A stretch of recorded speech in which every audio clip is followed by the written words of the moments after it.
Carte sur table, une émission proposée par Hype FM.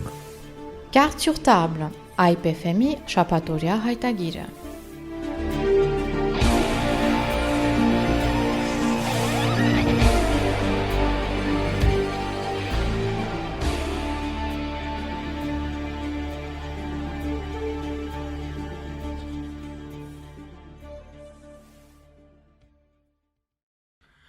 Alors, messieurs, tout d'abord, félicitations pour votre élection au Bureau mondial de la FRA. Merci. Mourad Papazian, première réaction. Quels sont les contours de cette nouvelle direction mondiale du Tashnak Soutoun et avec quels objectifs? C'est un bureau mondial de 11 membres, dont 3 sont issus du Tashnak Soutoun en Arménie, 1 du Tashnak Soutoun d'Artsakh et 7 des rangs du Tashnak Soutoun de diaspora. Dans les 7 de diaspora, il y a 2 personnes du Canada, dont le représentant, le numéro 1 du bureau, Hagop Derkhatadjourian. Il y a une personne des États-Unis, une personne du Liban, une personne d'Iran et 2 personnes de France. Donc ça fait un bureau de 11 personnes, 7 personnes de diaspora, 3 d'Arménie, une de Ranabar.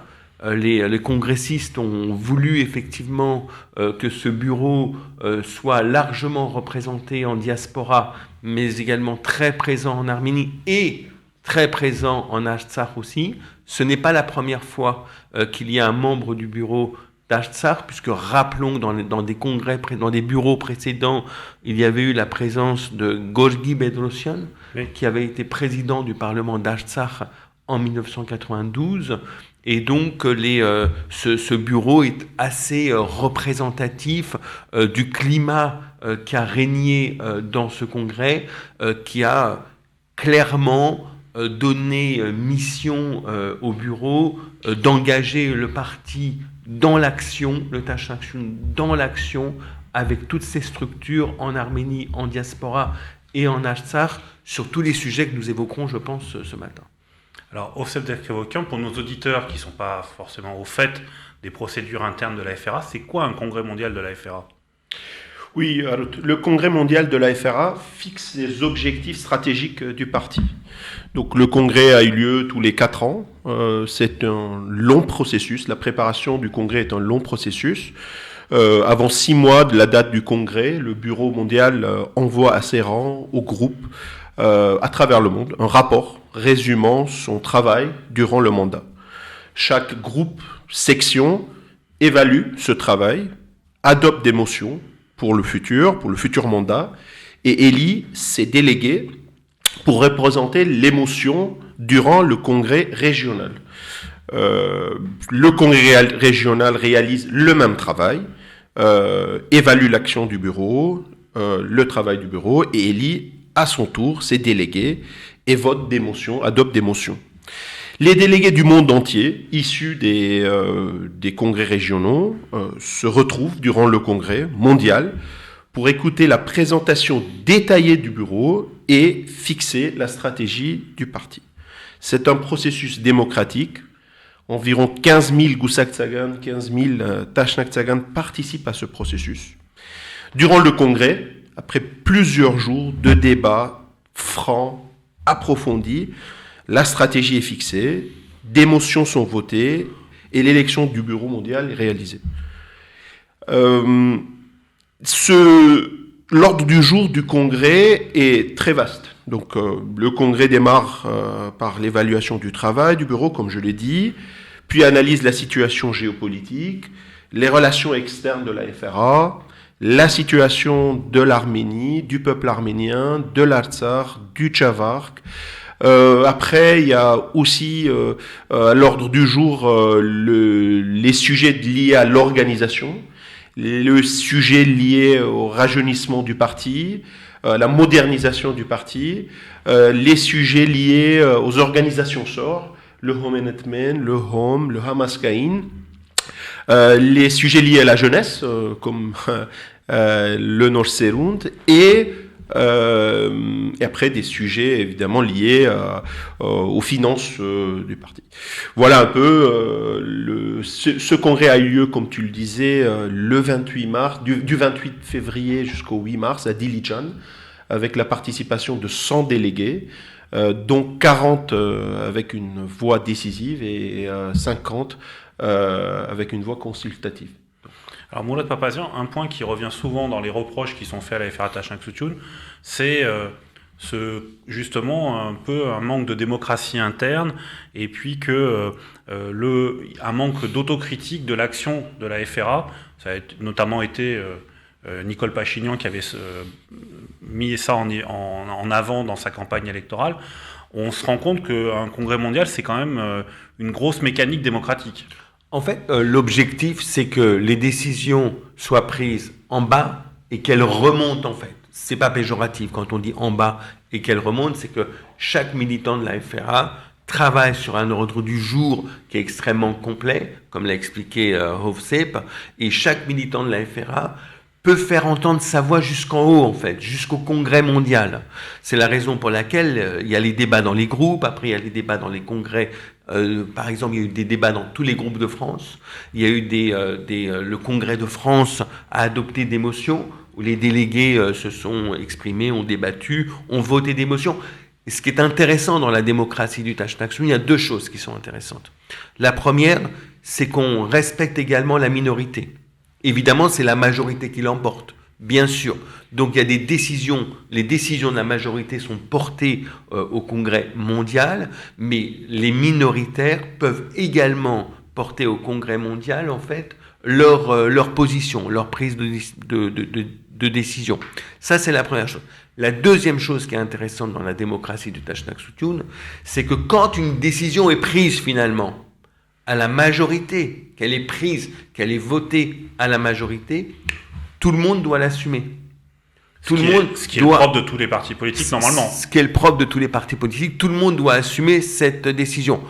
C'est bien, par exemple, dans le bureau mondial, on prend des décisions, on n'est pas toujours d'accord avec les positions qui sont prises, mais on est tenu de les défendre, et c'est normal. Moi-même, j'ai défendu à de nombreuses reprises des positions sur lesquelles j'avais des doutes, j'avais des divergences en interne, mais comme c'est la majorité qui tranche, voilà, ça c'est effectivement. Et tout le monde ne comprend pas qu'on doit respecter la majorité.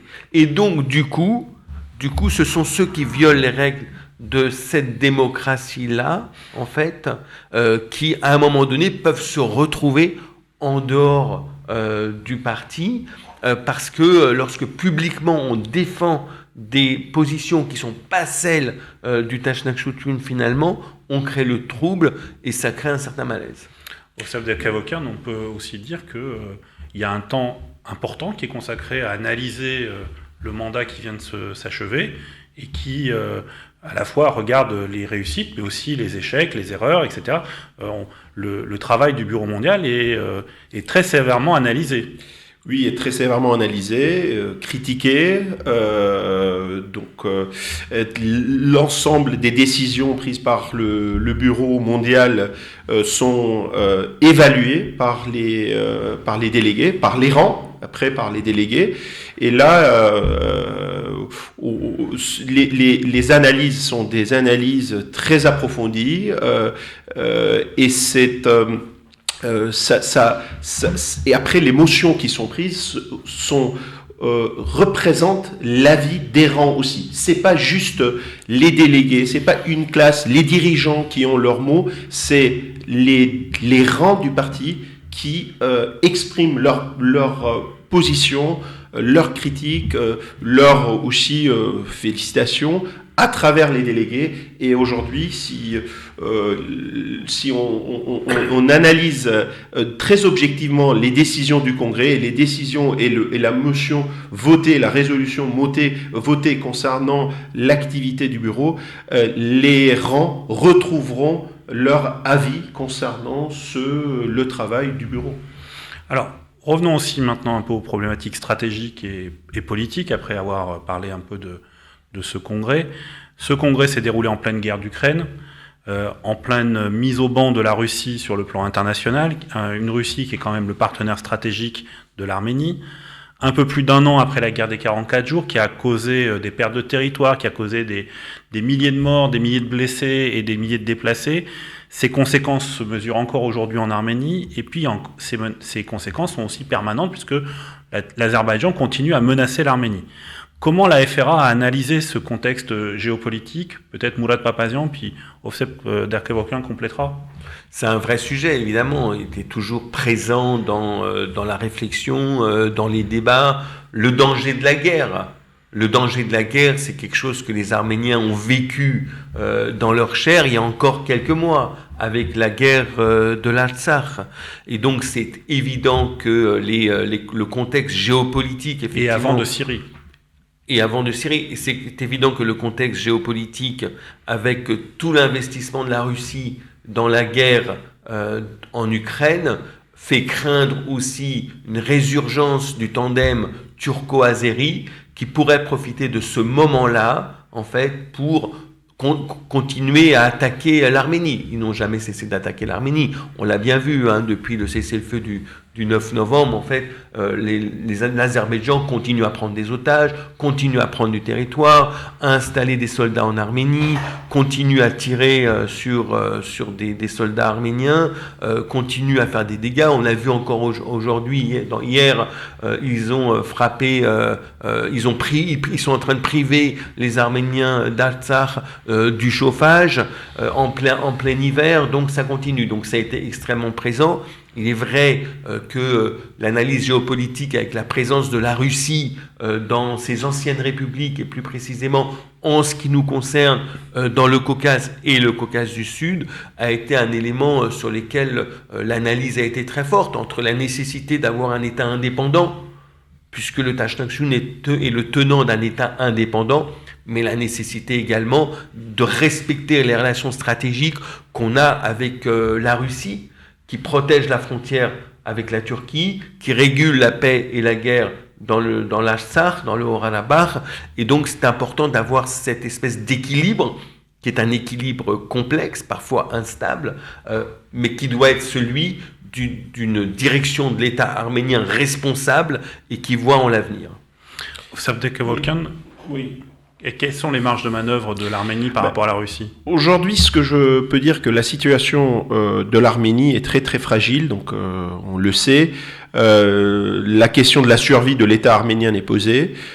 Durant cette guerre, on parlait de la situation géopolitique, donc l'ensemble des acteurs régionaux ont gagné, et les seuls qui ont perdu sont les Arméniens et l'Artsakh. Vous savez que la Turquie est présente désormais dans le Caucase.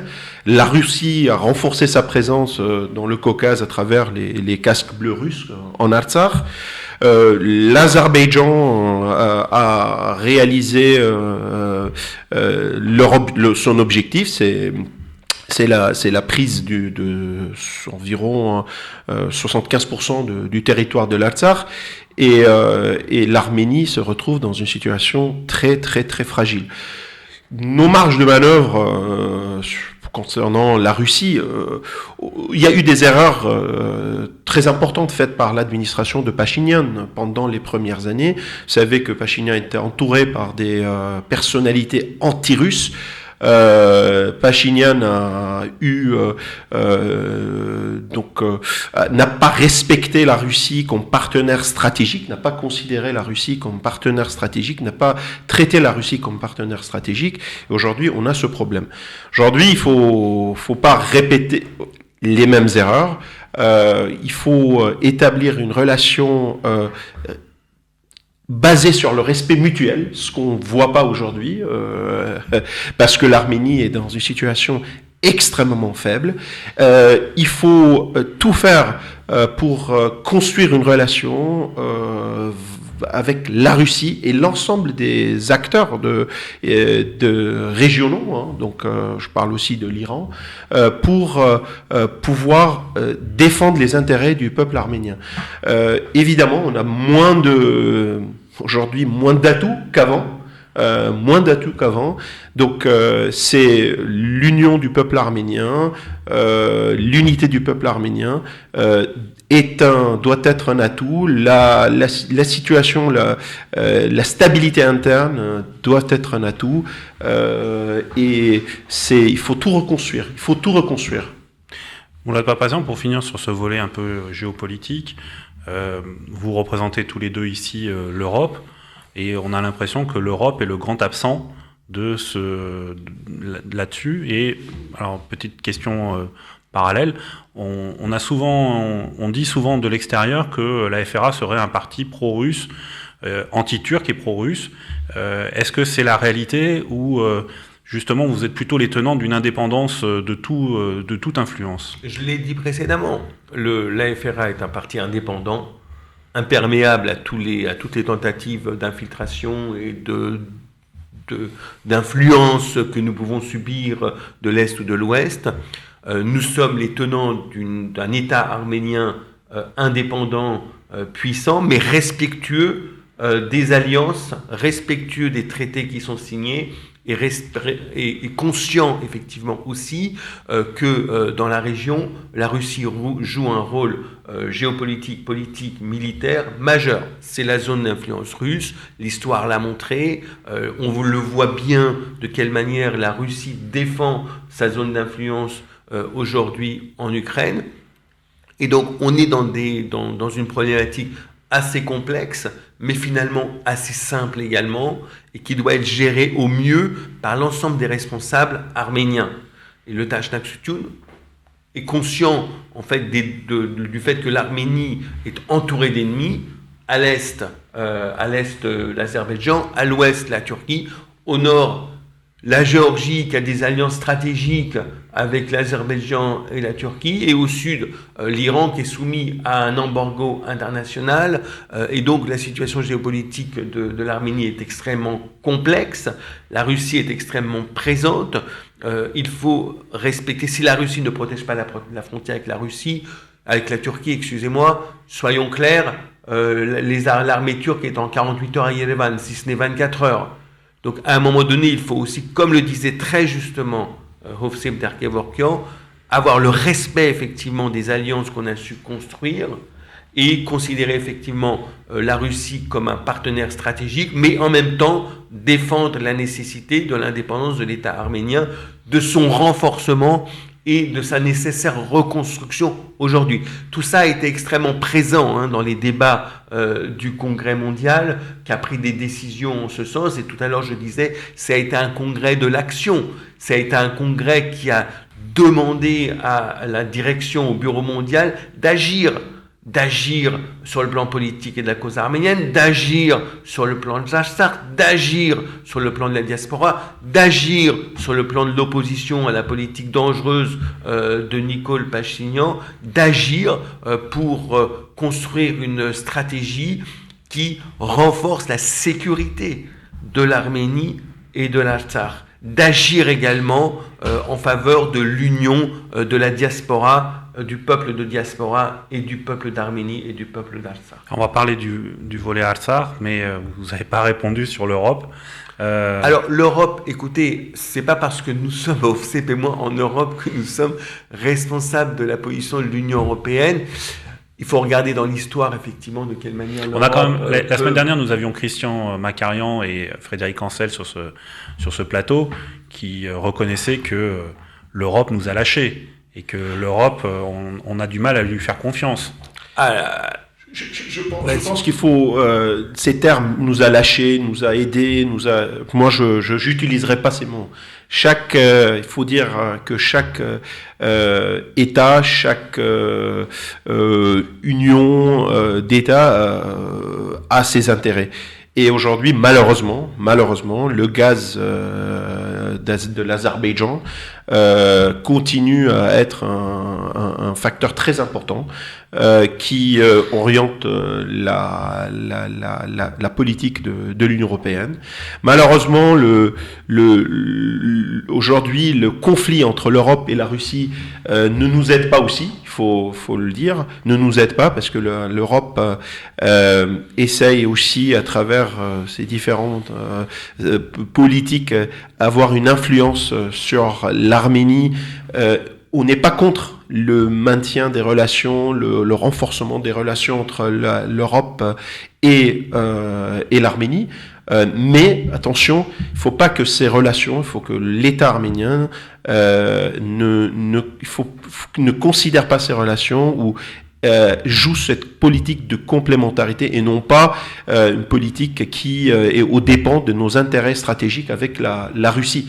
Donc, bon, après l'Europe, c'est vrai, aujourd'hui il y a une guerre en Ukraine, du mal à peser dans cette guerre, donc il faut aussi reconstruire une Europe forte, et une Europe forte est aussi dans l'intérêt des Arméniens, parce que on croit aussi à la politique de complémentarité entre l'ensemble des acteurs régionaux et Alors, revenons maintenant à l'Artsakh. On l'a dit, on se place un peu plus d'un an après la guerre des 44 jours. On a vu dans l'actualité de cette semaine que l'Azerbaïdjan continue ses actions pour essayer de chasser les Arméniens de l'Artsakh. Y a-t-il une solution? Est-ce que le Congrès mondial de la FRA, on parle d'un parti de libération nationale, fortement impliqué dans la première guerre et même dans la guerre des 44 jours, vous avez envoyé des centaines de combattants sur le front. Comment y a-t-il une solution à cette situation en Artsakh? D'abord, nous pensons que rien n'est terminé. C'est clair. C'est-à-dire que nous sommes aujourd'hui les tenants de la nécessaire reconquête des territoires perdus. Donc nous considérons que l'Artsakh est un territoire arménien et que nous devons tout mettre en œuvre, tous ensemble, dans l'union nationale, pour récupérer ces territoires, pour que les Arméniens d'Artsakh et d'Arménie d'ailleurs puissent vivre en sécurité. Parce que nous l'avons toujours dit, l'Artsakh est le bouclier de l'Arménie.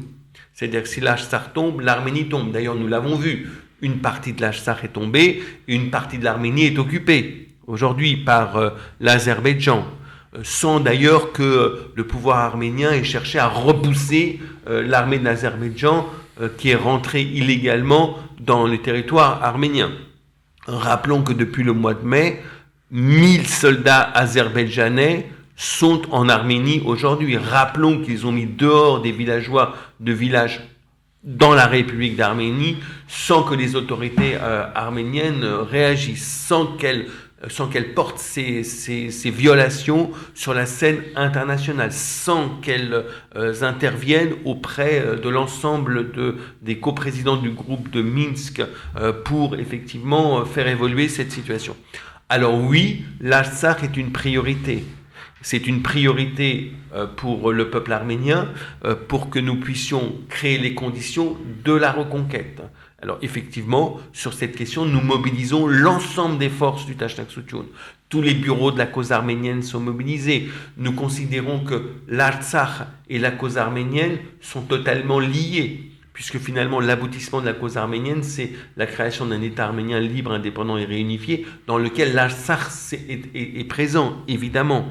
Et donc nous avons décidé de porter sur la scène internationale avec l'ensemble de nos structures, nos bureaux, qu'ils soient en Europe, aux États-Unis, en Russie, au Moyen-Orient, en Amérique du Sud, qui sont des bureaux professionnels.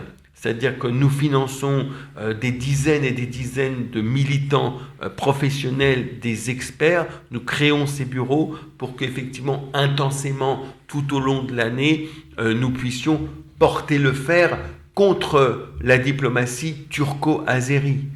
Et donc, l'Artsakh est une priorité.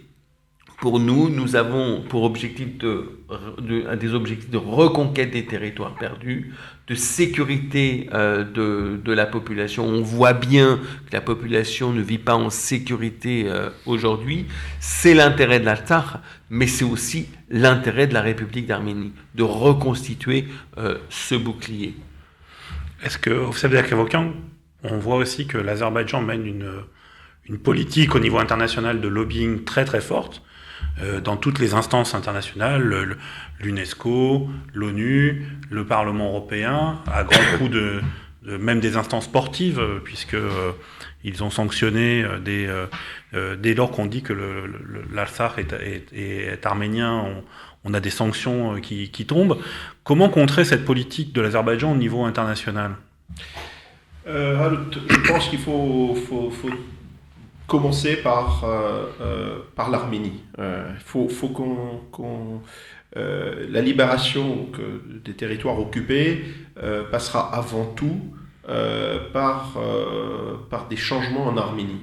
Je vais répondre à votre question, mais avant de passer au lobbying, qui est une action, on va dire, complémentaire, il faut qu'on se concentre sur le fond. Aujourd'hui, l'Arménie n'est plus garante de la sécurité de la République d'Artsakh et des Arméniens d'Artsakh. Depuis le 8 ou 9 novembre, aucun soldat arménien n'a été envoyé en Artsakh. Donc, aucun responsable politique arménien de haut rang, malgré les déclarations de Pachinian qui disaient que l'Artsakh et l'Arménie, aucune visite a été réalisée en Artsakh. Donc aujourd'hui, si l'État arménien... On a l'impression, vous avez tout à fait raison, mais on a l'impression que ça fait partie des éléments cachés de l'accord du 9 novembre. On est d'accord. Donc aujourd'hui, si l'Arménie continue cette attitude défaitiste, si l'Arménie continue cette politique de division interne, l'Arménie, les pouvoirs arméniens, de diviser le peuple arménien, si l'Arménie continue en interne à faire des persécutions politiques, des emprisonnements, des pressions sur les opposants, et n'arrive pas à avoir une politique étrangère lisible et claire, et continue à subir toutes les pressions qui arrivent des acteurs régionaux, et continue à croire que avec une position défaitiste, avec des concessions, elle peut assurer la sécurité de l'Arménie et elle peut un jour arriver à libérer les territoires occupés, elle se trompe.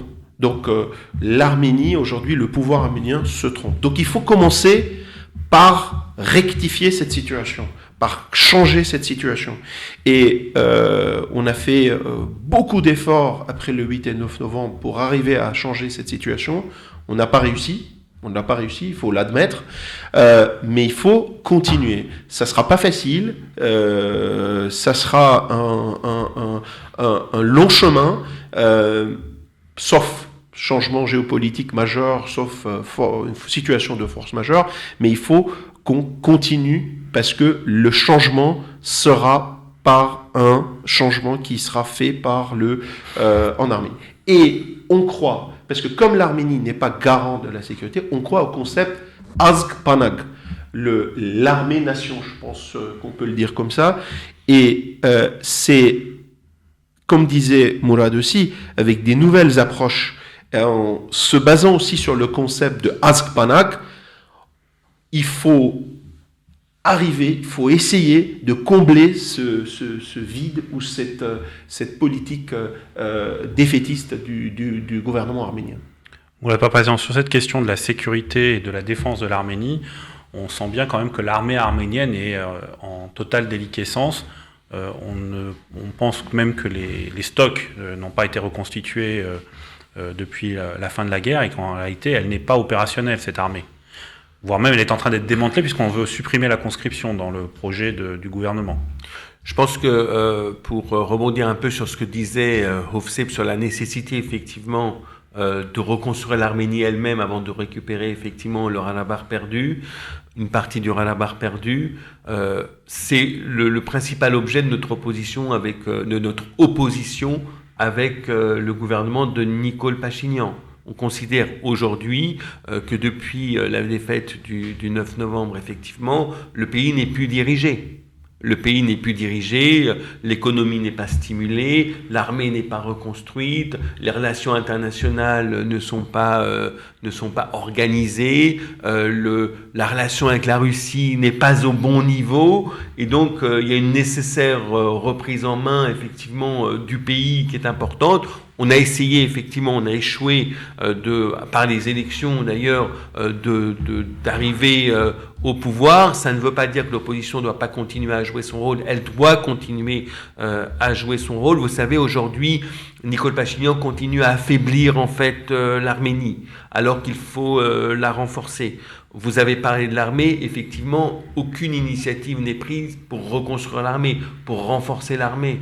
Il faut mettre en place, la défaite a démontré qu'il était important pour des raisons de sécurité et le gouvernement de Nicole Pachinian a un prétexte en or aujourd'hui qui est le principe de sécurité du pays pour reconstruire l'armée arménienne, une armée du 21e siècle, une armée qui soit équipée, une armée qui puisse défendre le territoire de l'Arménie, une armée qui puisse repousser quand 1000 soldats azerbaïdjanais viennent en Arménie, qu'on puisse la repousser. Mais ce n'est pas simplement l'équipement de l'armée qui est importante, c'est aussi les ordres qui sont donnés à l'armée.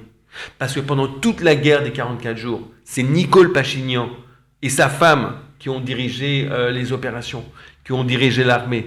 C'est Nicole Pachinian qui a demandé qu'on évacue Chouchi et qu'on laisse les Azerbaïdjanais rentrer à Chouchi. C'est Nicole Pachinian qui n'a pas envoyé l'armée professionnelle, qui a envoyé justement les conscrits. C'est Nicole Pachinian qui a envoyé des avions sans bombe. Donc en réalité, toute la gestion de la guerre et toute la gestion post-guerre, en fait, est une gestion de la défaite, est une gestion de l'immobilisme. Aujourd'hui, par exemple, on a parlé de l'armée, mais on peut parler du renforcement économique de l'Arménie.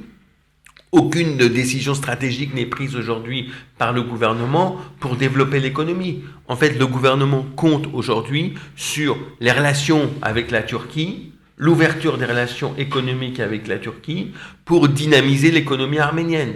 On en parlera peut-être, oui, on va en parler. Mais c'est un vrai fiasco. Les relations avec la Turquie vont au contraire affaiblir l'économie de l'Arménie. En réalité, de l'Arménie telle que nous l'imaginons, nous. Juste 2 exemples pour compléter ce que Mourad dit.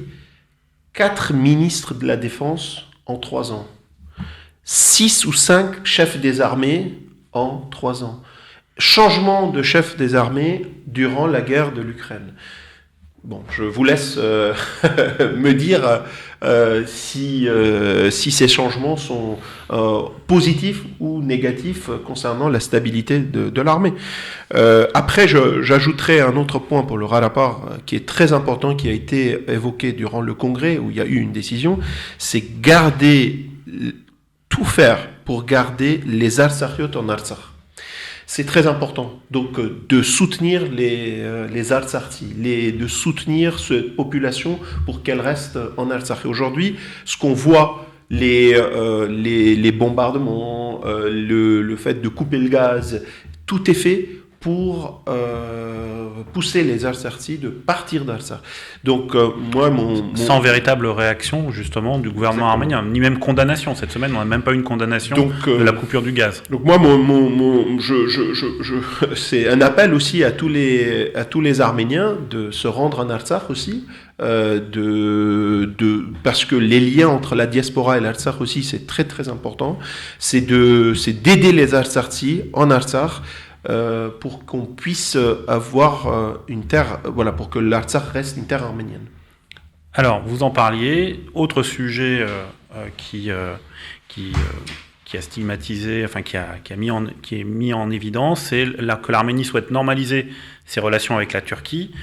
Quelle est la position de la FRA sur ce processus en cours ? Y a-t-il eu, justement, à l'occasion de ce congrès, des précisions, un affinement de la ligne stratégique sur ce sujet ?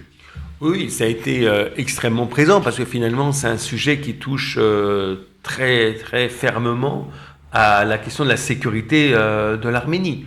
Donc, effectivement, la question de la normalisation et de la réconciliation avec la Turquie a été assez présente dans le Congrès. Je dois dire sur cette position, sur ce sujet-là, il n'y a pas eu de divergence majeure entre les différentes régions du Tashnak-Soutoun. On confirme le fait que le Tashnak-Soutoun n'est pas opposé à la normalisation des relations avec la Turquie, à condition que la Turquie n'induise pas de préconditions et que l'Arménie n'accepte pas ces préconditions. Or, nous le savons aujourd'hui, dans les différentes expressions publiques turques, du gouvernement turc qui se sont exprimées, en fait, il y a plusieurs préconditions qui étaient déjà là en 2008-2009, lorsque le Taşnak-Suçun avait fait une campagne extrêmement forte contre les protocoles arméno-turcs du temps de Serj Sarkissian. En fait, on peut dire qu'il n'y a pas de préconditions à discuter, mais qu'il y a des préconditions pour aboutir. En réalité, discuter sur les questions de la normalisation, pourquoi pas, envisager une normalisation, pourquoi pas, mais refuser toutes les préconditions qui sont... Quelles sont ces préconditions ? La Turquie demande l'abandon du combat pour la cause arménienne et la reconnaissance du génocide arménien. La Turquie demande que l'Arménie reconnaisse les frontières de la Turquie. Donc, abandon des revendications territoriales que nous avons envers la Turquie. La Turquie demande que l'Arménie reconnaisse l'Artsakh comme faisant partie de l'Azerbaïdjan. Ces préconditions-là sont inacceptables. Par exemple, nous ne mettons pas, ça a fait l'objet d'un débat dans le Congrès d'ailleurs. Oui. Par exemple, nous ne mettons pas comme précondition, en fait, la reconnaissance du génocide arménien et les réparations par la Turquie. Ça a été un sujet dans le Congrès. Est-ce que ce n'est pas le moment de demander comme précondition à la normalisation que la Turquie reconnaisse le génocide arménien ? Ça pourrait se comprendre qu'on ne veut pas normaliser des relations avec un État qui continue à nier la réalité du génocide arménien, occupe nos territoires, une grande partie de nos territoires, et refuse en fait de réparer le génocide de 1915. Le Taşnak-Suçun est plus modéré sur cette question-là, mais demande effectivement, quant à la question de la réconciliation, elle ne peut pas se faire sans la reconnaissance du génocide, les réparations qui sont induites. Oui, il y a idéologiquement, le pouvoir arménien, le pouvoir en Arménie aujourd'hui considère que l'Arménie est actuellement dans une situation fragile, donc il faut faire des concessions pour assurer la sécurité de l'Arménie. Des concessions à travers les relations avec la Turquie, pense que en abandonnant la poursuite de la reconnaissance du génocide, les réparations, le corridor, l'ensemble des préconditions qui ont été citées par Mourad, le pouvoir arménien pense qu'il faut faire des concessions pour calmer la Turquie et avoir des relations avec la Turquie et assurer ainsi la sécurité de l'Arménie et de l'Artsakh. Mais ce pouvoir n'arrive pas à comprendre que l'histoire du peuple arménien a montré que le but et l'objectif de la Turquie et l'Azerbaïdjan, c'est l'anéantissement du peuple arménien et c'est la destruction de l'État arménien. Donc, il n'y a pas de limite à cette politique de concession. Donc, prenons l'exemple de l'Artsakh. Il y avait une partie, Levon Bedrosian et ses supporters, qui pensaient que en donnant l'Artsakh, la sécurité de l'Arménie sera, et d'une manière générale, le développement de l'Arménie sera assuré. Est-ce que c'est le cas ?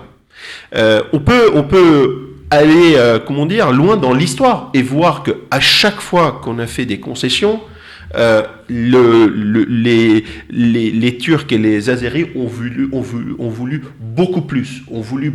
Donc, il n'y a pas de solution. Je dis pas, il n'y a pas de solution miracle.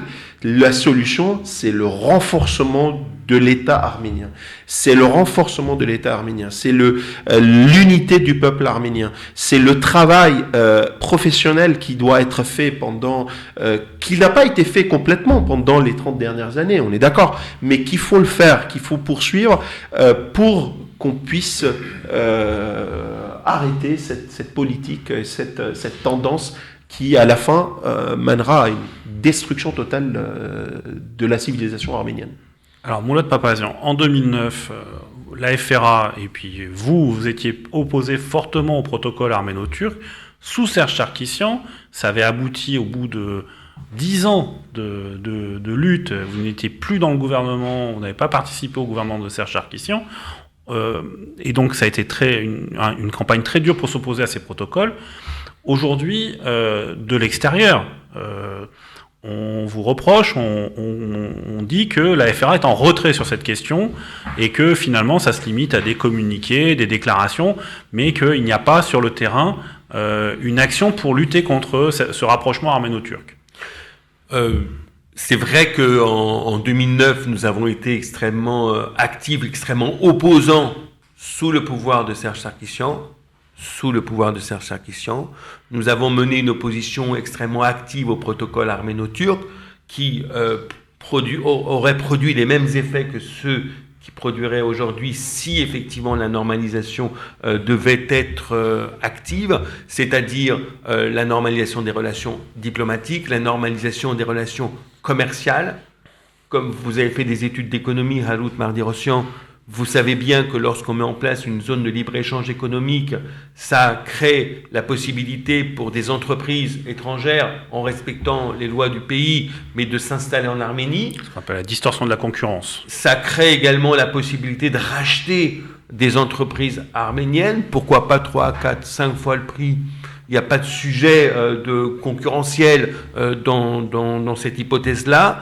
Et donc, ça permettrait à l'économie turque, dans les années qui viennent, en 2023, en 2024 ou en 2025, de pouvoir employer une grande partie du peuple d'Arménie et d'avoir une vraie assise économique. Et quand on sait que dans le monde d'aujourd'hui, c'est l'économie qui domine le politique, eh bien d'avoir un vrai poids sur l'Arménie.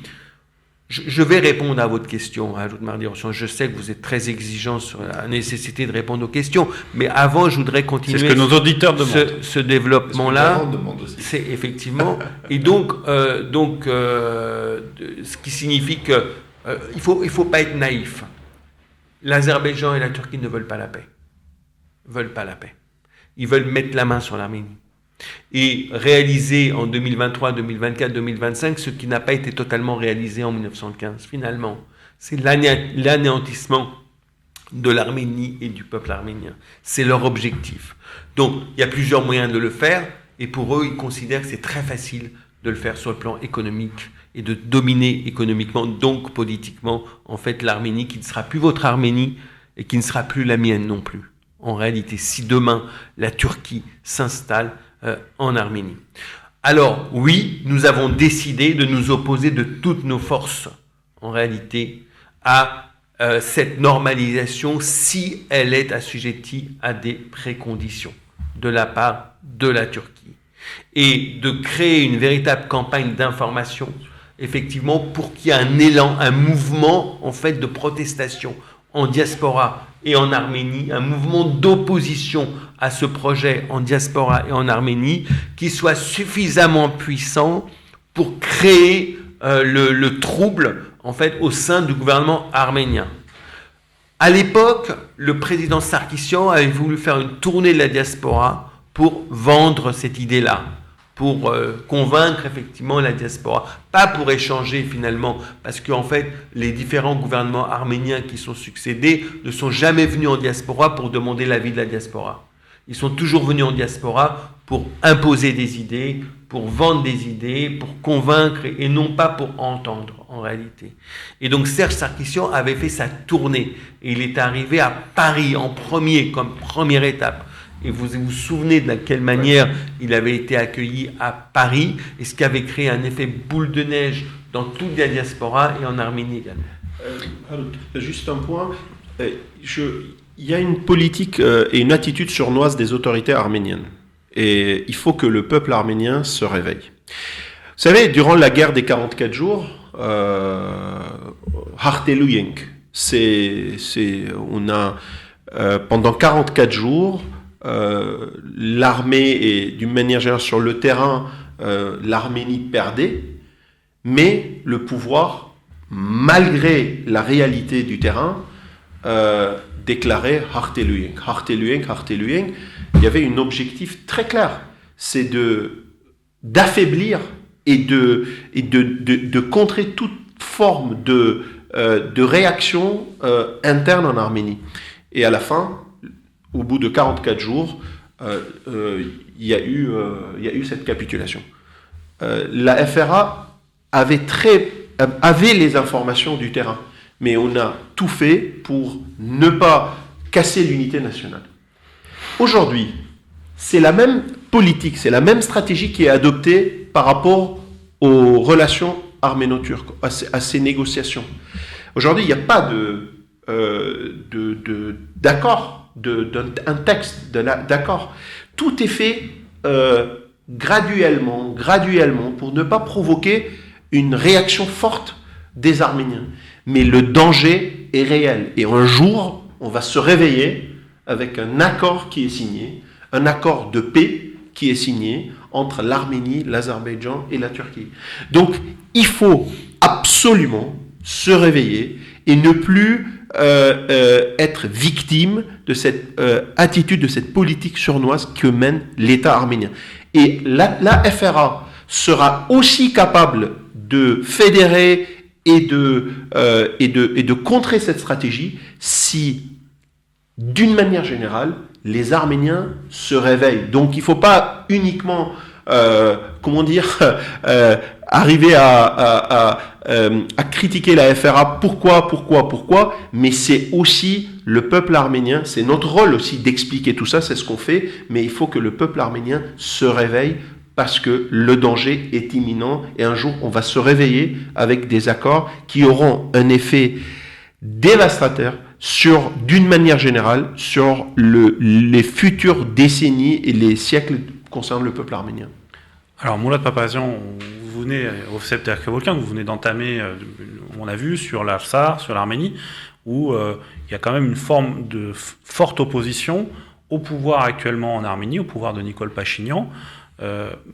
Au-delà de ces deux points, comment vous jugez la situation politique, puisque c'est un combat politique, vous êtes dans l'opposition au Parlement, vous vous êtes présenté aux élections dans la coalition Ayastan en vous opposant à Nicole Pachinian. Comment vous jugez l'action du gouvernement arménien et ce qui se passe pour l'Arménie, au-delà de ce qu'on vient d'évoquer déjà sur la normalisation avec la Turquie et le traité de paix qui est envisagé maintenant avec l'Azerbaïdjan avec de nouvelles concessions territoriales?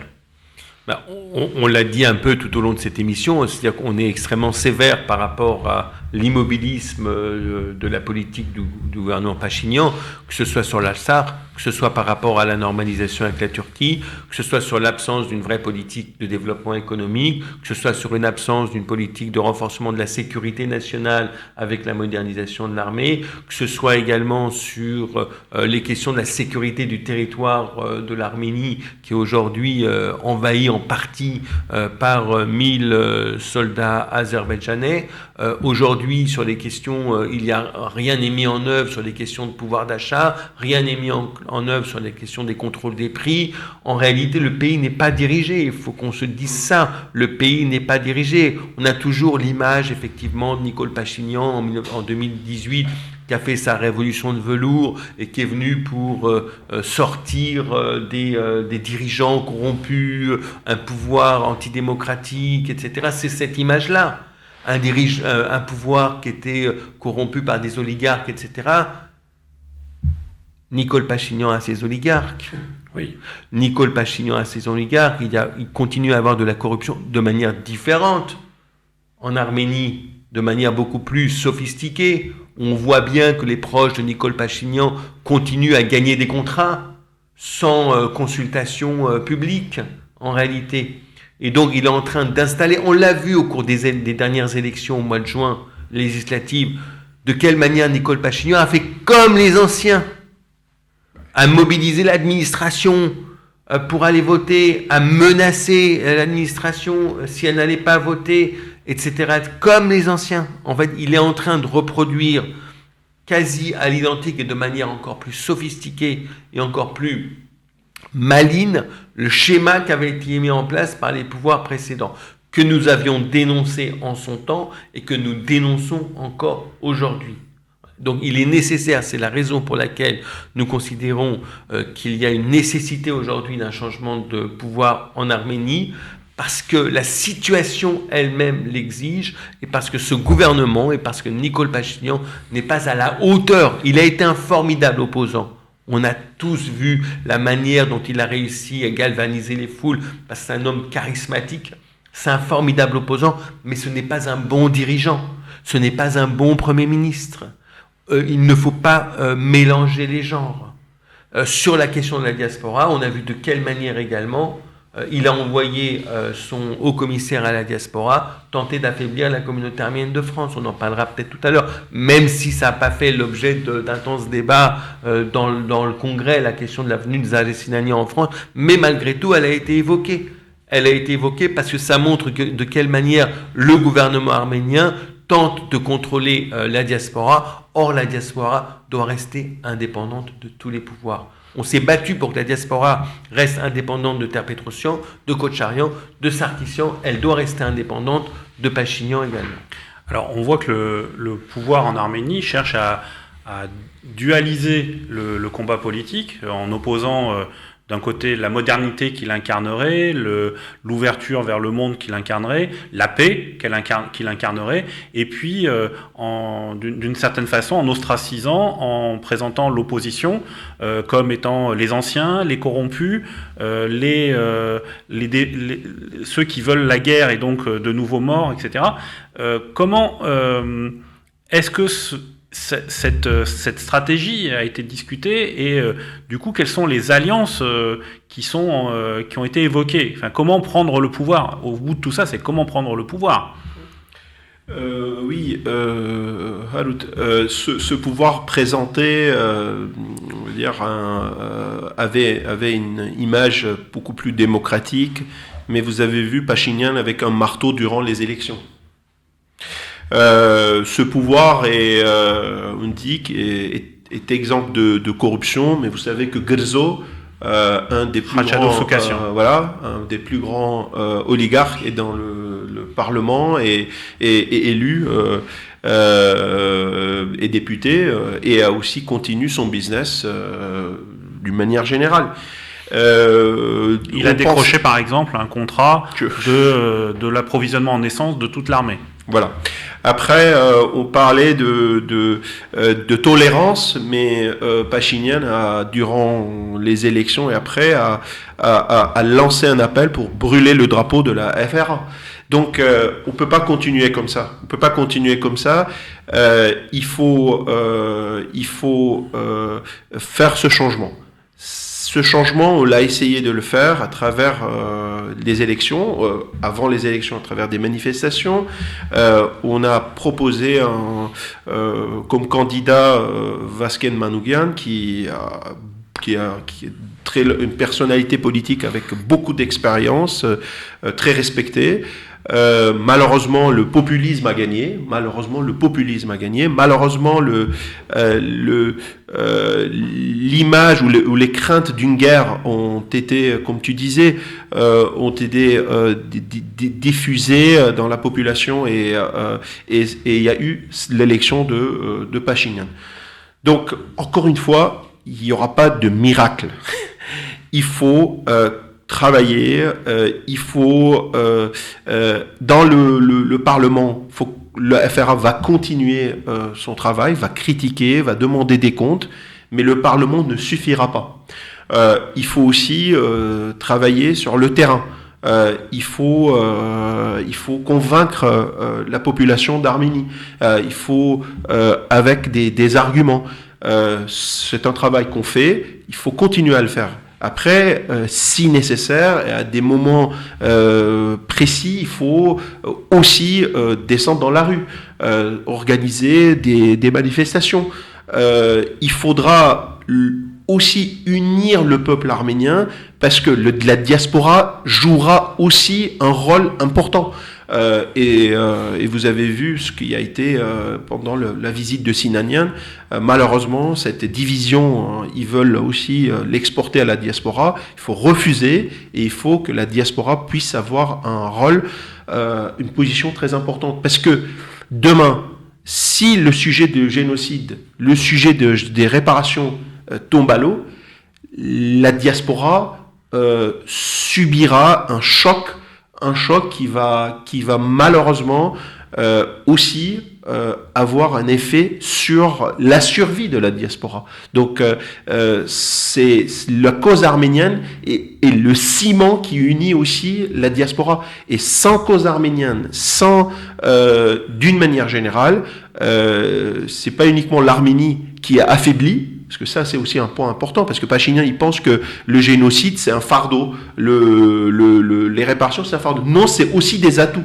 Donc, en abandonnant l'ensemble des atouts, en abandonnant la cause arménienne, il y aura un effet de domino sur l'Arménie, sur l'Artsakh et sur la diaspora.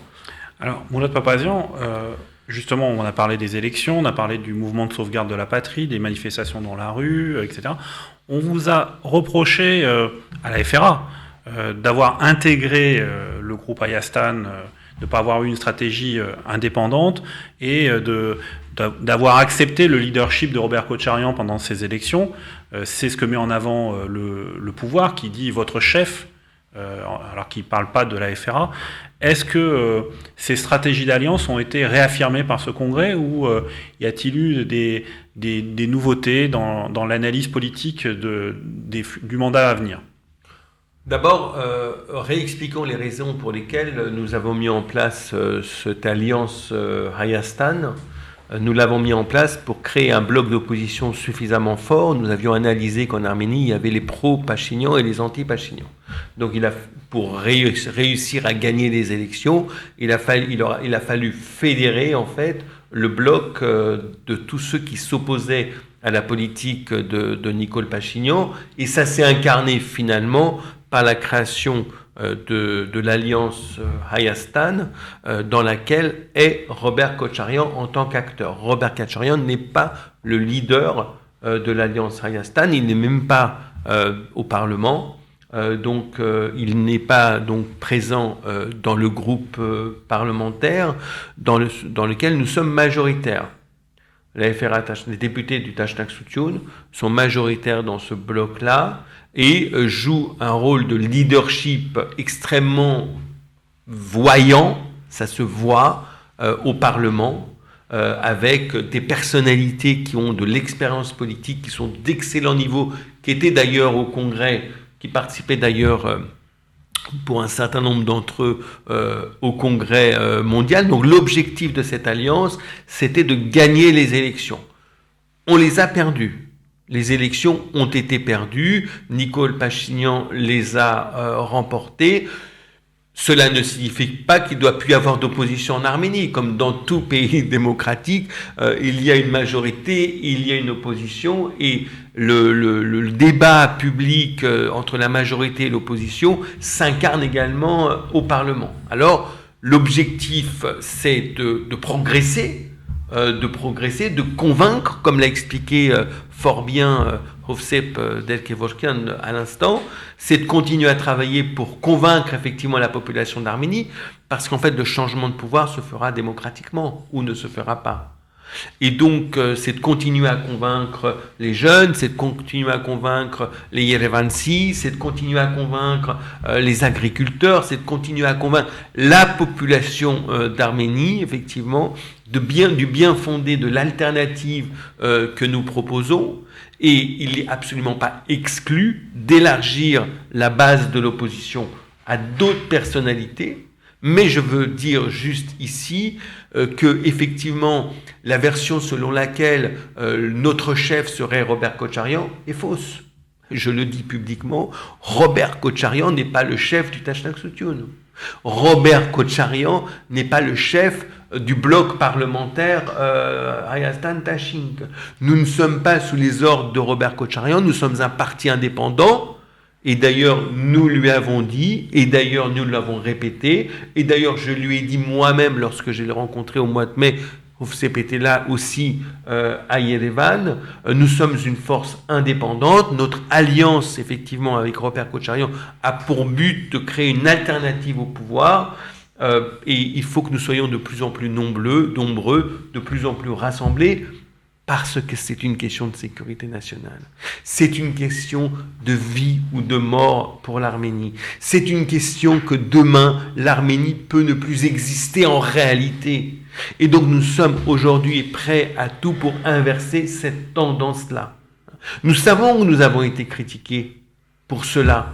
Nous avons répondu à ces critiques, nous avons assumé ces critiques. Nous expliquons et nous aimons le débat, nous aimons expliquer, nous aimons argumenter, parce qu'en fait, les décisions que nous prenons, en fait, sont des décisions qui sont là pour sauver la situation. Nous voulons sauver la situation. Voilà. Alors, c'est plus facile aujourd'hui, c'est plus confortable de soutenir Nicole Pachinian au prétexte qu'il a été élu donc au mois de juin dernier. C'est plus confortable. Et c'est plus difficile parce qu'on est plus volontiers soumis aux critiques. C'est plus difficile de jouer ce rôle d'opposition. Ce serait tellement plus confortable pour nous, effectivement, d'être dans un rôle de soutien au gouvernement de Nicole Pachinian, parce qu'aujourd'hui, il a une majorité en Arménie, parce qu'effectivement, en diaspora, également, il y a ceux qui sont les légalistes, qui ont été les légalistes sous l'Union soviétique également, qui sont les légalistes également aujourd'hui sous Nicole Pachinian. Mais nous refusons effectivement cette posture, qui est une posture beaucoup trop facile.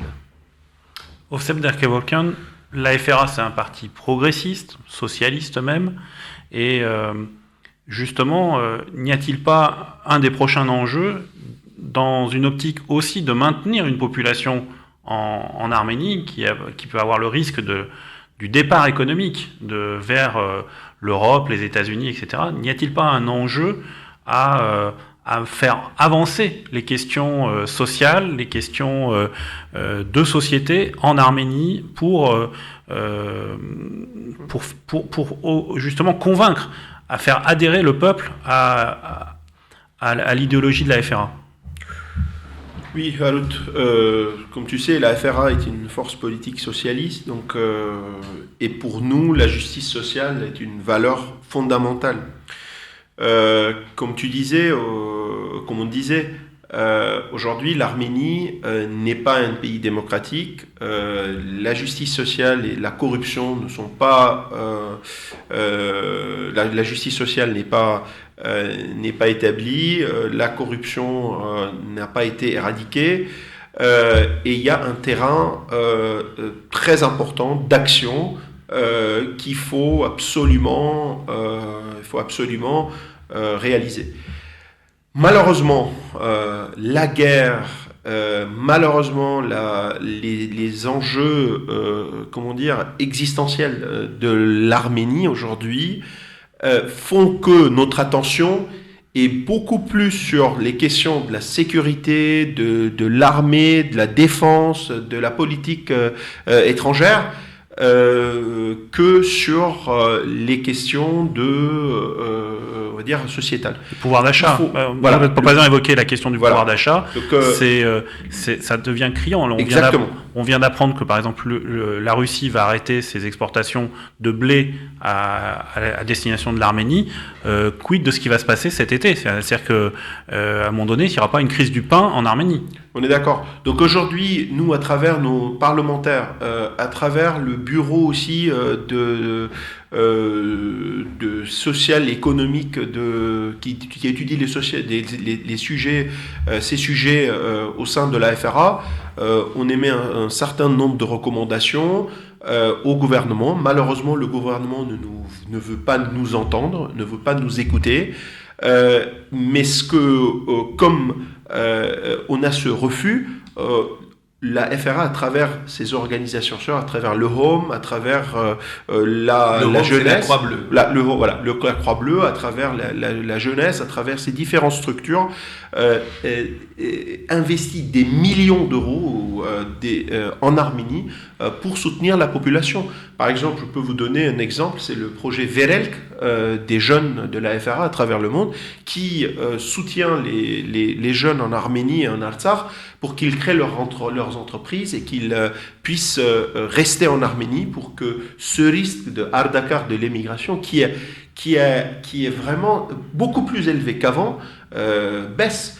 Donc oui, c'est un travail qu'il faut faire, qu'il faut continuer à faire, qu'on le fait, mais le faire mieux, plus, Mais n'oublions pas que la FRA n'est pas un État. La FRA est une organisation qui a certes beaucoup de moyens, mais il y a un moment donné, il faut que l'État puisse prendre ses responsabilités. Au début de ce pouvoir, on a créé un shadow cabinet. On a créé des différents, on va dire, des ministères avec des spécialistes qui ont proposé plein de recommandations, qui ont fait des recommandations à ce gouvernement. Malheureusement, aucune des recommandations n'a été considérée, ni même des échanges avec non-spécialistes, avec des spécialistes qui n'étaient pas certainement de la FRA, du rang de la FRA, des spécialistes, ces échanges n'ont pas eu lieu. Donc, à un moment donné, il faut que aussi le pouvoir puisse prendre ses responsabilités. Et c'est pour ça, un changement, c'est nécessaire au niveau du pouvoir en Arménie. Alors, dernier volet de notre entretien de ce matin. On l'a vu, la FRA s'est très fortement impliquée dans ses orientations vers l'Arménie, vers l'Artsakh.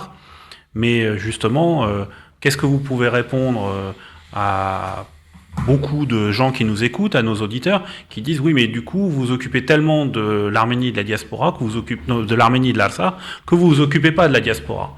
Et que cette diaspora en France, ou même à travers le monde, est en train de s'affaiblir, est en train de mourir, et vous êtes un parti historique également de la diaspora. Moulad Papazian. Effectivement, donc je pense que les critiques, les remarques, les craintes sont exprimées, mais à contrario, nos opposants en Arménie disent que nous sommes un parti de la diaspora, à contrario. Donc je pense que nous sommes et un parti de la diaspora et un parti d'Arménie et d'Artsakh. Nous sommes un parti pan-arménien, c'est ce qui fait notre spécificité. Nous sommes d'ailleurs le seul parti pan-arménien qui participe à la vie politique en Arménie, qui a une force parlementaire en Arménie, qui a une force parlementaire en Artsakh et qui est présent en diaspora. La diaspora, ça a été le ciment du Tashnakh. Et au Liban. Et au Liban, bien sûr, et en Iran, et au Liban et en Iran. Et en Syrie. Voilà. En gros, nous sommes, le Tashnakh est un ciment dans la diaspora, parce qu'historiquement, pendant les 70 années de l'Union soviétique, le Tashnakh s'est développé en diaspora. Et en diaspora, nous avons véritablement organisé la diaspora comme un gouvernement, en fait, avec des structures culturelles, sportives, éducatives, sociales, de jeunesse, politiques, diplomatiques, etc. Toutes ces structures existent aujourd'hui. Et elles ont été renforcées en réalité. Toutes ces structures ont été renforcées. Le Home, donc la Croix Bleue, à travers le monde, est plus forte aujourd'hui qu'elle n'a jamais été. Elle est plus forte aujourd'hui, mais pour quoi faire ? Elle est plus forte aujourd'hui pour soutenir l'Arménie et pour soutenir l'Artsakh, pour faire de l'œuvre humanitaire en Arménie et en Artsakh, sans oublier également d'avoir un rôle social en diaspora. Quand il y a eu la catastrophe au Liban, on a vu que tout le réseau des Croix Bleues à travers le monde, le Home, s'est mobilisé pour le Liban. Quand il y a eu la guerre en Syrie, on a vu que tout le réseau du Home et de la Croix Bleue dans le monde s'est mobilisé pour les Arméniens de Syrie. Et donc, c'est faux. C'est-à-dire, quand il faut se mobiliser pour l'Arménie et l'Artsakh, et elle le fait de manière permanente, la Croix Bleue et les Home le font, mais quand il faut se mobiliser pour les Arméniens du Liban ou les Arméniens de Syrie, c'est pas parce qu'on s'est mobilisé pour l'Arménie et l'Artsakh qu'on n'a plus les moyens de le faire. Faux. Donc ça, on est extrêmement puissant en diaspora. On a en diaspora des milliers de jeunes qui sont investis dans les mouvements de jeunesse. On a des milliers de jeunes dans le Home Management. On a des bureaux de la cause arménienne, j'en ai parlé un peu au début de cet entretien, qui sont extrêmement actifs, extrêmement professionnels aux États-Unis, au Canada, en Argentine, en Europe, au Liban, en Artsakh, en Arménie, qui travaillent effectivement pour porter le combat de la cause arménienne contre le tandem turco-azéri, mais également pour soutenir l'Arménie sur la scène internationale et pour soutenir l'Artsakh. En réalité, la diaspora sans l'Arménie n'a pas de sens. L'Arménie et l'Artsakh sans la diaspora est plus faible. C'est la raison pour laquelle il est important de ne jamais dissocier l'Arménie, l'Artsakh de la diaspora. C'est la raison pour laquelle ce congrès a beaucoup insisté sur la nécessité d'une stratégie pan-arménienne. Une stratégie pan-arménienne, parce que c'est notre force, parce que ce sont nos atouts, parce que nous avons une diaspora hyperactive, parce que nous avons une diaspora qui se renforce de jour en jour, mais elle se renforce au profit aussi de l'Arménie et de l'Artsakh, enfin. C'est-à-dire qu'on ne peut pas avoir deux entités différentes, la diaspora d'un côté qui gère les affaires de la diaspora, qui met tout en œuvre pour qu'on reste arménien en diaspora, sans qu'elle soutienne l'Arménie et l'Artsakh, c'est pas possible. Ça n'a pas de sens, en tout cas, c'est pas notre vision des choses. Mais non, la diaspora n'est pas affaiblie. On a insisté également sur le fait qu'il devait y avoir plus d'interaction entre la diaspora, l'Arménie et l'Artsakh. Ouassem Diak-Abokan, le communiqué final du Congrès mondial mentionne, ce qui est nouveau à mon sens, une volonté de la FRA de défendre la langue arménienne occidentale, l'arménien occidental. Est-ce que ce sont effectivement, est-ce que la pérennité de la diaspora passe par la défense des institutions et donc de la langue, de la culture arménienne en diaspora? Oui, Harut, la langue arménienne est un atout stratégique, comment dire, c'est le lien qui unit les Arméniens. Donc, et en même temps, on se le dit en français. Oui, oui. Aujourd'hui, la FRA, vous savez, à travers ces journaux, on a environ 10 ou 15 quotidiens ou hebdomadaires, mensuels à travers le monde, qui sont pour la plupart en arménien ou comportent une partie en arménien, les écoles de Hamaskaïn, l'ensemble de la communication et les réunions des rangs du parti qui se font aussi pour une grande partie en arménien.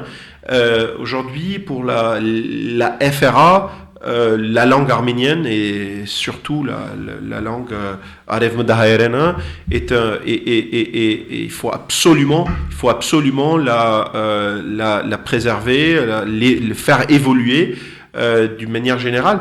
Et je pense qu'aujourd'hui on voit aussi dans les jeunes aussi une tendance à faire des efforts pour parler l'arménien, pour aussi l'écrire, et je pense que il faut encourager et c'est pas neutre si ça a été mentionné dans le communiqué final du congrès. Sur ce sujet, si vous pouvez me permettre, même si c'est pas du tout ma spécialité, on a insisté sur ce sujet.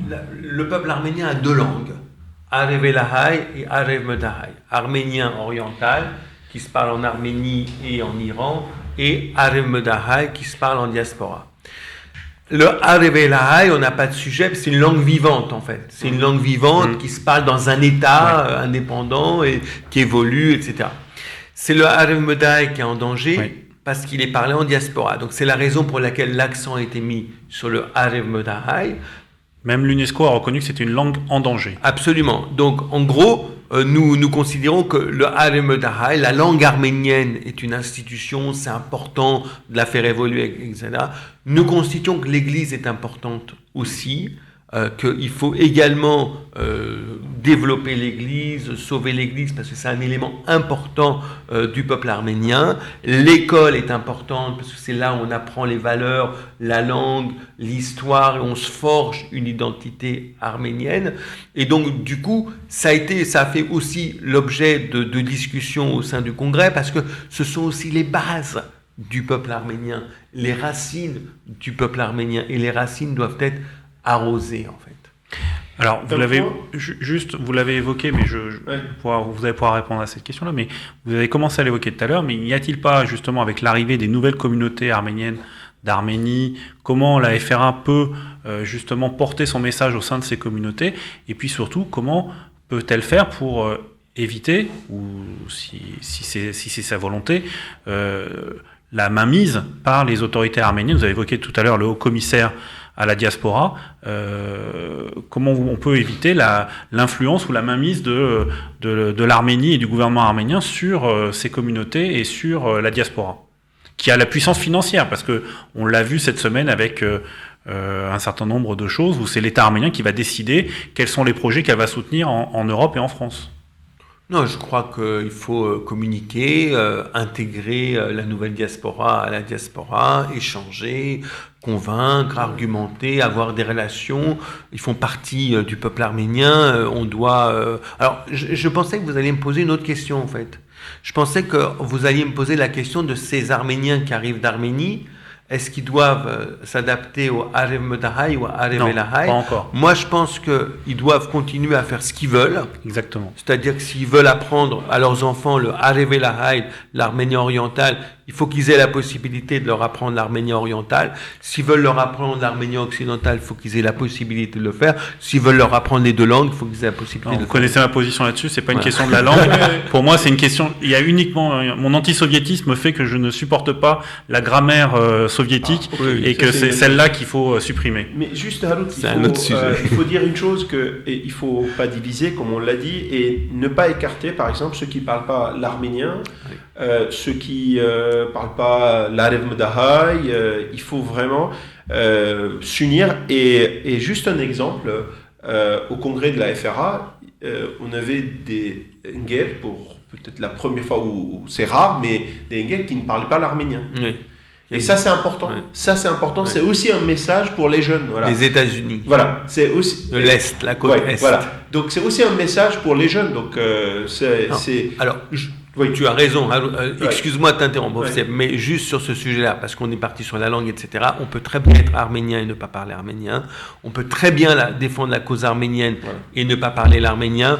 On peut très bien mourir pour la cause arménienne sans avoir connu l'arménien. Je vous rappelle qu'il y a plein de fédaïs, des centaines de fédaïs qui ne parlaient pas l'arménien et qui ont donné leur vie effectivement pour les Arméniens et pour l'Arménie. Donc pas de complexe de ce côté-là. C'est compliqué d'apprendre l'arménien dans la diaspora occidentale. Quand on peut le faire, c'est bien, mais c'est pas une condition pour être arménien, pour défendre la cause arménienne, pour être dans le milieu arménien, pas du tout. Exactement. Je me suis battu contre ça pendant des années. Quand on peut le faire, c'est bien, mais ce n'est pas une condition du tout. Voilà. Sur les autorités arméniennes, sur la nécessité d'une union de la diaspora, d'organisation de la diaspora. Là, je renvoie aussi un peu à votre autre casquette, qui est celle de dirigeant du CCAF en France. Plus que jamais, l'union est nécessaire. L'union est fondamentale dans le monde entier. Et comment s'organisent ces relations justement avec l'Arménie ? Elles sont aujourd'hui délicates, effectivement. Nous considérons que nous devons avoir des positions plurielles. Que nous devons respecter les différences, que nous devons respecter ceux qui s'expriment en faveur de Pachinian et ceux qui s'expriment contre Pachinian. Nous devons respecter ceux qui ont des visions différentes de l'avenir de l'Artsakh et des visions différentes de la relation arméno-turque. Respecter, débattre, tenter de convaincre, tenter de rassembler, c'est ça. Mais aujourd'hui, d'ailleurs, comme nous disons que la seule possibilité d'arriver au pouvoir, c'est par la voie démocratique, ça s'inscrit dans cet échange, ça s'inscrit dans cette relation politique du XXIe siècle, et nous devons unir au maximum, convaincre les autorités arméniennes que la stratégie, c'est pas celle de la division, c'est pas celle des Noirs et des Blancs, c'est pas celle du peuple et de l'élite, c'est pas celle de l'Arménien de l'intérieur et de l'Arménien de l'extérieur, mais qu'au contraire, nous devons rassembler l'ensemble des Arméniens autour d'un concept qui est la sécurité, en fait, du peuple arménien en Arménie et en Artsakh, et celle de la construction de l'avenir. Nous sommes pour la paix, fondamentalement. Le Tashnaq Tune est un parti de paix. Mais quelqu'un a dit, si tu veux la paix, prépare la guerre. Si tu veux la paix, prépare la guerre, parce qu'en préparant la guerre, tu te fais respecter. Et aujourd'hui, il y a une nécessité, effectivement, d'arrêter d'être à genoux, d'arrêter d'être un peuple à genoux, de se relever, de se reconstruire et de se dire que tout est possible. Et la reconquête, en tout cas, a été le maître mot de ce 34e congrès du Tashnaq Tune. Eh bien, écoutez, sur cette belle conclusion, merci encore au Sebdek Volkan, merci encore Mourad Papazian d'être venu nous faire un peu le débriefing de ce congrès mondial de la FRA. Mais je pense qu'il va y avoir aussi beaucoup de débriefing en interne, auprès de vos militants, auprès de vos sympathisants, peut-être de manière beaucoup plus détaillée que nous l'avons fait ce matin, mais nous avons voulu justement montrer un peu les bases et les tendances. Merci encore pour cette émission et à la semaine prochaine. Merci à vous. Merci.